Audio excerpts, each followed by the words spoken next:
మేమంతా కలిసి ఎడ్యుకేషన్ చేసి నీకు పెన్షన్ వచ్చేటట్టు చేయాలి కానీ నువ్వు సూసైడ్ చేస్తే ఎందుకు వస్తుంది? నీ పెన్షన్ అడిగిపోతూ చూద్దాం ఎందుకు ఎట్లా చూద్దాం. ఆడియో కలెక్టర్ ఏడు వరకు అయితే ఏడు వరకు పోదాము.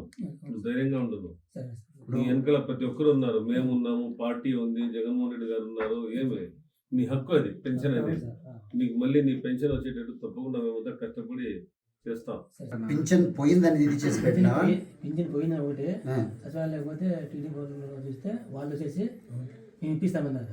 మీరైతే నువ్వు ఇంటికి కొని వెళ్ళిపోయింది అనేది వైఎస్ఆర్ పార్టీ వాళ్ళ ఊర్లోకి వచ్చేలకు చూసి నగేది వాడిని పోయింది. మానసికంగా వేధించిన అలా ఉంది. ఇంకో పిల్లలు వచ్చేసి నీకు పోయింది కదా మేము ఇప్పిస్తాను ఇద్దరు కదా. ఏంటంటే చంద్రబాబు నాయుడు చెప్పినాడు వైఎస్ఆర్సీపీ వాళ్ళకి ఏ పని చేయొద్దని పబ్లికే చెప్పినాడు, మీటింగ్ లో చెప్పినాడు. అంటే ఆ సిద్ధాంతం ఫాలో అవుతాండ్రేమో. అంతా అంతే.